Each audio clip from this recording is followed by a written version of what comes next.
En gros, le Fab Lab, ça vise à mettre à disposition des gens des outils de fabrication numérique pour leur permettre de développer des projets. Et l'idée là du partenariat avec le club, c'est de travailler sur une solution mobile pour aller à la rencontre des gens, parce que dans la ruralité, il y a des problématiques de mobilité. Et donc l'objectif, c'est de monter un petit van avec des machines à l'intérieur qui pourra se déplacer au gré des besoins pour aller faire de l'animation, de la formation. Donc ça peut être auprès des artisans, auprès des entrepreneurs, auprès des écoles, des associations, bon, peu importe, tous les publics. Le but, c'est d'essayer d'un peu d'expliquer que la fabrication numérique, c'est pas un mythe, que c'est pas plus compliqué que d'imprimer du papier et qu'on peut faire plein de choses qui vont nous éviter à terme de commander sur Internet en Chine, etc. Les Fab Labs, c'est un univers où le partage de ressources est important. Donc quand quelqu'un innove quelque chose, souvent on le met en ce qu'on appelle en open source, c'est-à-dire que c'est gratuit et c'est accessible à tous. Donc l'avantage de ça, c'est qu'on peut partager de la connaissance, mais aussi de la réalisation très concrètement de façon libre et ouverte. C'est ce qu'on appelle la création de commun, donc c'est pour le bien commun. Bonjour. Bonjour. Qu'est-ce qui vous a poussé à venir découvrir les technologies aujourd'hui au club ? J'avais envie de faire découvrir ça à mes enfants. Moi, ça m'intrigue énormément et je trouvais ça génial de pouvoir venir expérimenter. Moi, je trouve ça intéressant et j'aime bien faire le truc et regarder comment ils découpent. D'accord. Et toi ? Moi, je trouve ça super. J'aimerais trop pouvoir, comme ça, rester toute ma journée ici. T'aimerais en avoir une dans ta chambre ? Ouais. Tu ferais plein de choses avec ? Oui. Et les imprimantes 3D, t'as vu tout à l'heure ? Oui, j'ai vu, ça a l'air aussi génial. Je trouve ça trop cool de pouvoir voir toutes ces machines. C'est top, hein ? J'ai un bricolage à faire et il y a des pièces à faire. Je ne sais pas du tout, j'ai jamais imprimé en 3D et voilà, je voulais découvrir comment ça fonctionne. Je voulais découvrir ce qui se faisait aujourd'hui et ensuite parce que j'ai des projets d'application par rapport à ma production, voilà.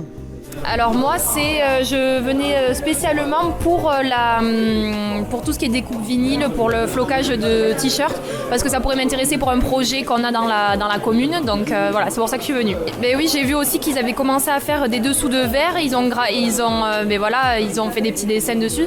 C'est vrai que ça peut servir à plein de projets. Je trouve ça bien de le faire découvrir, oui. Pour les imprimantes 3D et tout, voir un peu la qualité des pièces et la solidité aussi. Voilà. Et alors, qu'est-ce que vous en pensez ? C'est plutôt pas mal. Voilà. Après, il faut savoir s'il y a du plastique plus souple ou tout le temps rigide. Ou voilà, c'est des questions que je me pose. Au lycée, je prendrais sûrement une option techno, donc c'était pour m'informer, voir pour voir un peu ce que je ferais plus tard, des démos.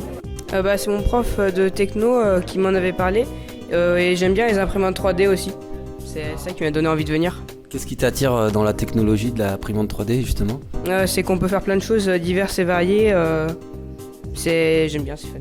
Donc du coup, si tu as des petits projets personnels, tu sais que tu peux venir ici au club alors ? Oui, j'ai appris ça du coup il y a pas longtemps avec mon prof de techno. Avec ton prof de techno ? Oui, il a du collège de Mugron. D'accord, donc lui il t'a informé que ça existait au club et qu'il y avait accès à toutes ces technologies ici. Oui, mais moi je crois qu'il y avait que imprimante par contre. Pour graver, j'ai appris que tu pouvais graver sur du cuir, du jean, du bois, du fer.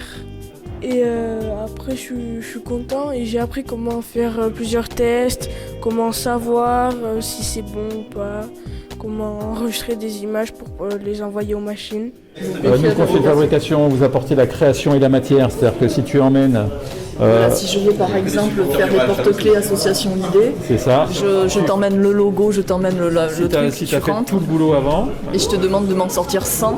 Voilà. Et là tu calcules le temps que ça va te prendre. C'est ça. Et tu me fais un devis et je te dis... Voilà. C'est un beau projet qui peut toucher aussi le monde de l'artisanat. Les artisans ont peut-être besoin de faire évoluer leur outil de production, savoir comment manipuler une machine à commande numérique, etc. Donc tout ça, ça peut être aussi un sujet de résidence avec un groupement d'artisans qui voudraient monter en compétence sur du numérique en règle générale. Donc voilà.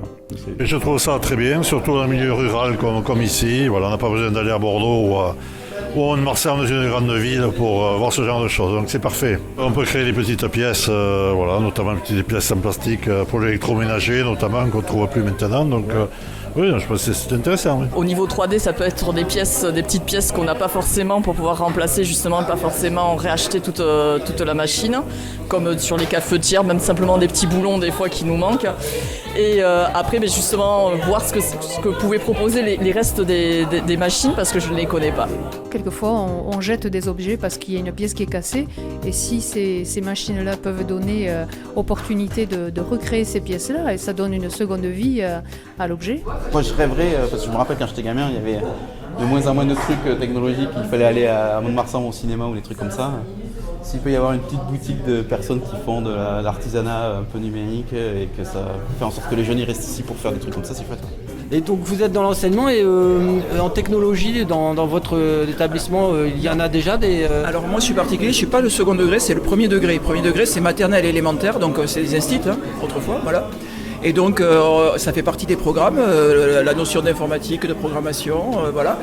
Et donc les écoles étant de plus en plus équipées, mais elles n'ont pas les moyens d'avoir ce type d'équipement. On va avoir des imprimantes classiques, mais pas autre chose. Donc là c'est intéressant de voir pour aboutir à autre chose avec de la fabrication notamment. Oui, ça m'intéresse, j'aime bien faire des trucs avec la technologie, tout ça. Est-ce que tu en possèdes déjà une imprimante 3D ? Non, mais il y en a une en techno, on l'a pas encore utilisée, mais on va l'utiliser vers la 5e. N'attends pas, viens au club. Le lieu est ouvert, il est pour vous. Il ne faut pas hésiter à pousser la porte. C'est vrai que tiers-lieu, ça parle peut-être pas. Laboratoire de fabrication Fab Lab, peut-être pas non plus. Dans tous les cas, soyez curieux. Vous serez toujours bien reçus au club à Mugron.